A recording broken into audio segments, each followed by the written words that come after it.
ये अपना एमएसपी मांग रहे हैं, मिनिमम सपोर्ट प्राइस। ये अधिकार तो इनको 1947 में मिलना चाहिए था। आप उस ज़माने का सोने का हिसाब उठा के देखें, गूगल सर्च इंजन पे क्या रेट था और गेहूं का निकाल लीजिए कितना अंतर था और आज कितना अंतर है। भारत का किसान ऋण में जन्म लेता है, ऋण में पलता है, ऋण चुकाने के लिए पीढ़ियों पर छोड़ के चल देता है। हम पैसे से गेहूँ खरीद सकते हैं लेकिन पैदा नहीं कर सकते। पैदा करने के लिए धरती पुत्र बनना पड़ता है। ये धरती पुत्र का आंदोलन है, ये प्रकृति स्वयं संचालित कर रही है। देखिए, दुनिया की सारी वस्तुओं की कीमत बेचने वाले तय करते हैं, किसान की फसल की कीमत खरीदने वाला तय करता है, बिना यह जाने कि उसकी उत्पादन लागत भी निकली या नहीं, उसका परिणाम क्या होता है। हमें लड़ना चाहिए धार्मिक कट्टरता, गरीबी और अशिक्षा के खिलाफ। हमें जापान से सीखना चाहिए। वहाँ पे 1945 में हिरोशिमा नागासाकी पे बम गिरे, उन्होंने कोई जिंदाबाद मुर्दाबाद नहीं किया, आत्मचिंतन किया और 19 साल बाद बुलेट ट्रेन लेके आ गए 64 में। यानी 57 सालों में प्रशिक्षण की ताकत का प्रमाण देखिए आप। No delay no accident.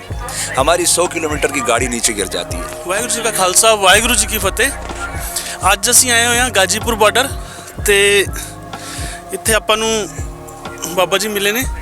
Sir, आप अपना थोड़ा परिचय दे दीजिए।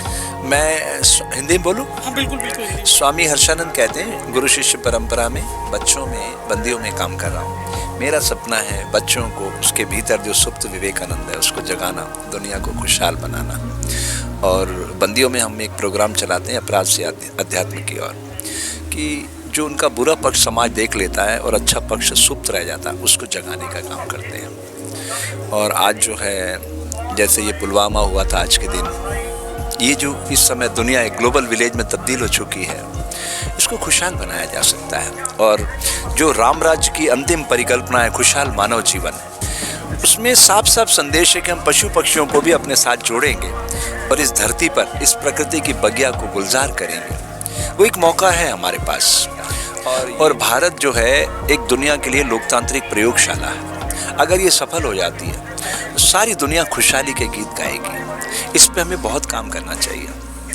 और आज के इस पवित्र दिन धार्मिक कट्टरता, गरीबी, अशिक्षा के चक्रव्यूह को तोड़ने के लिए मैं 2 बातें कहना चाहता हूँ। अगर मोबाइल से वोट आ जाए नेट बैंकिंग की तरह और नोटा को प्रत्याशी का दर्जा मिल जाए, तो हमारा जो बहुत बड़ा पैसा चुनावी सिस्टम में अपव्यय होता है, ये समाज की बेहतरी पे खर्च किया जा सकता है और एक नया समाज आकार ले सकता है। ये जो बच्चे हैं, ये कल का भारत है। हम तो बूढ़े हो गए, अब मेरी 64 साल की वय है, साल 2 साल जिए ना जिए, लेकिन ये जो कल का भारत है, ये भारत सारी दुनिया की लीडरशिप कर सकता है। मैं आपको प्रमाण दे रहा हूँ। कमला हैरिस अमेरिका की उपराष्ट्रपति है, जो भारत की बालिका रही है। सुंदर पिचाई एक भारत का बच्चा आईटी का इंजीनियर है, जो 5 करोड़ रुपए रोज कमाता है मोबाइल के कंटेंट पढ़ के। तो क्यों नहीं हम अपनी शिक्षा पद्धति को आधुनिक बनाते। तो किसान की माली हालत के लिए हमारा सबसे बड़े दोषी हम हैं, साधु लोग। साधु का धर्म है समाज की सोई चेतना को जगाना। हम लोगों ने अपने धर्म का ठीक से निर्वाह नहीं किया, उसी का ये दुष्परिणाम है। कोई बात नहीं, मैं अब ये कहना चाहता हूँ कि हमें किसान भाइयों का नैतिक समर्थन करने के लिए देश के दिल में एक बड़ी धर्म संसद करना चाहिए।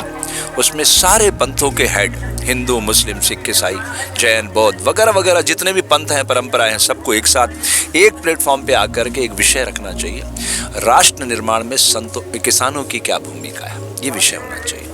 और किसान धरती पुत्र खुशहाल होगा तो देश खुशहाल होगा। किसान दुखी होगा तो उसके हाथ से निकला हुआ वो फसलें जो हम अन्न के रूप में आहार ग्रहण करते हैं, हमें कभी स्वास्थ्य के मोर्चे पे मजबूत नहीं बना सकती। जब वो प्रसन्न होगा तो जो भी हमें दे रहा है वो हमें भी अमृत की तरह प्राप्त होगा शरीर के भीतर।